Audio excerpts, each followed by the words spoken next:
we are continuing solvency ratios that is used to analyze the long-term solvency. Second subhead under solvency ratio is total assets to debt ratio.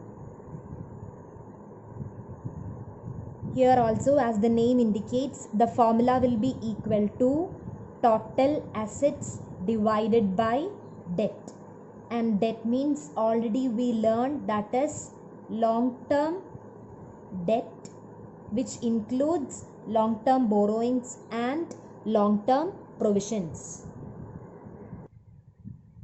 We'll work out illustration 48. Shareholders fund 14 lakhs, total debts 18 lakhs. Total debts means total of long term and short term. What we need as denominator is only long term. Then current liabilities, we have to compute total assets to debt ratio. Directly we'll get the value of long term debts. Total debts minus current liabilities, we'll be getting the value of debt. Then what else we need? Total of assets, and we know that total of assets will be equal to total of liabilities. So you should have that format of balance sheet in your mind. So debt we can write as, denominator we can write as total debts minus 18 lakhs minus current liability. From total debts, if you deduct your current liability, you will be getting the long-term debt. So long-term debt will be now equal to 16 lakhs. What we need is total of assets, or that will be same as total of liabilities. Here we can't take total of assets because we don't have non-current and current assets. So we'll take total of liabilities. For that we have shareholders fund in the question, and total of debts also we have. Total debts means that is the total of non-current and current liabilities. So if you add shareholders fund and total of debts, again don't add current liabilities because total debts means non-current and current. So shareholders fund plus total debts will be getting the value of total liabilities. Now we can write the value of total assets, that will be equal to total liabilities, which is shareholders fund plus total debts. Should we learn this? We just derived it from the balance sheet, which is equal to 14 lakhs plus total debts will be 18 lakhs. Don't add current liabilities again. So now your total of assets will be 32 lakhs. We can substitute this numerator, 32 lakhs divided by debt. Your long-term debt is 16 lakhs. So 32 lakhs divided by 16 lakhs, the ratio will be finally 2:1. This is illustration 48. We'll work out illustration 49. Where we have capital employed. Capital employed means capital which is used in the business. So how we can raise capital? One method is the owners will invest. That is the major source of capital. So that is called equity, or it is also known as shareholders fund or owners fund. If that is not enough, what will the firm do? They will borrow the additional amount. So that is called debt. So capital employed formula now we got, which is equal to debt plus equity, which is given as 22,20,000. Then what else we have? Current liabilities, fixed assets, that is the gross value. Then accumulated depreciation is given. Fixed assets within brackets, gross means that is the total value of fixed assets. 15 lakhs, that is the total fixed assets.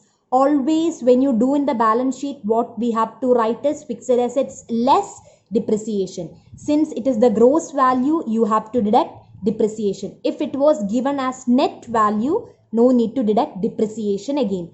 But here you have to deduct depreciation. Then non-current investment, trade receivables, all these items we saw in the balance sheet. Equity, share capital, 8% debentures, capital reserve, surplus, within brackets it is given debit balance. That means it is a loss and you will have to deduct it. Then the last one is cash and cash equivalents. We have to get the value of total assets to debt ratio. So total assets to debt ratio, this is the formula. We have to get the value of total assets and debts. Total assets means total of non-current assets and current assets. Now in the question we have some non-current assets, at the same time we have current assets also. We'll see non-current assets first. What all non-current assets we have? Fixed assets are given in the question, but fixed assets value is given as gross value. So from that 15 lakhs you have to deduct depreciation, which is 2 lakhs. Then there is one more non-current asset in the question, that is non-current investments. So add that non-current investments also. So we'll get the value of non-current assets as 20 lakhs. Next we need current assets. For current assets we have trade receivables rupees 2,50,000, and then we have cash and cash equivalents rupees 1,50,000. So current assets will be now rupees 4 lakhs. So you can compute total assets now, that is non-current plus current assets. Your total assets will be 24 lakhs. Next what we need is debt. For that you need long-term borrowings and long-term provisions. Here what else is given in the question? There is something called as capital employed. Capital employed is directly given in the question. Capital employed formula we wrote already, that is debt plus equity, and what we need is debt. So to compute this we just have to deduct equity from capital employed, but equity is not directly given. So we have to get the value of equity now, which is also known as shareholders fund, which is equal to share capital plus reserves and surplus. Here we have reserves, and instead of surplus here we are having a loss. So that amount we have to deduct. So calculation will be equal to share capital. Here we have equity share capital for rupees 10,50,000 plus reserves we have capital reserve 2,40,000. Then surplus, within brackets they have given debit balance, so we have to deduct it. So it will be minus 30,000. And now your shareholders fund will be equal to 12,60,000. So from capital employed you deduct this equity, you will be getting the value of debt. So capital employed here is 22,20,000 minus equity is 12,60,000. So debt will be equal to 9,60,000. We can substitute this in your ratio. Total assets already we have written 24 lakhs. Now debt will be 9,60,000. Finally the ratio will be 2.5:1. Double line the final answer. Illustration 50 I'll explain. You have to work it out in your notebook. Compute total assets to debt ratio. Share capital 12 lakhs, reserves and surplus 8 lakhs, long-term borrowings 25 lakhs, long-term provisions 5 lakhs, current liabilities 10 lakhs. Take your balance sheet format. What we need is total assets to debt. So we need total of assets or total of liabilities. So here we can compute total of liabilities easily. What all items given in the question? We have share capital, reserves and surplus, then long-term borrowings, long-term provisions and current liabilities. So if you see this balance sheet, we have this total liability section. Add all those items given: share capital, reserves and surplus, long-term borrowings, long-term provisions and current liabilities. That will be the total of liabilities, or it will be same as total of assets. Then what we need for denominator is debt figure. So we have long-term borrowings and long-term provision, and debt is equal to long-term borrowings plus long-term provisions. So you can compute total assets to debt ratio. We'll do illustration 55. Total debts 15 lakhs, current liabilities 5 lakhs, capital employed 15 lakhs. Calculate total assets to debt ratio. So here also debt means the long-term debt. Total debts we have, you just have to deduct current liabilities to get the debt or long-term debt. So write the formula.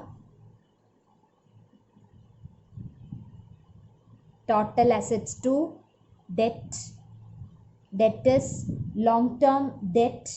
So for computing your debt figure from total debts, you have to exclude, you have to deduct current liabilities. So now debt will be equal to 10 lakhs. We need total of assets also. For that you have to take total liabilities here, because from asset side nothing is there in the question. So we'll take total of liabilities. So we need total of liabilities, that means this section. And the hint given in the question is capital employed. Capital employed, we learned the formula, that is debt plus equity. What is debt? Debt means your long-term debt, this non-current liabilities. Equity means shareholders fund. So we have debt and equity, that is given as capital employed. If you add one more item with that, what is that? Current liabilities. If you add with capital employed, we'll be getting total of liabilities. I'll explain once again. Debt plus equity is capital employed. Debt means your long-term borrowings and long-term provision, that is your non-current liability. Then equity means shareholders fund. So these two will constitute capital employed. With that you add current liabilities, you will be getting total liabilities.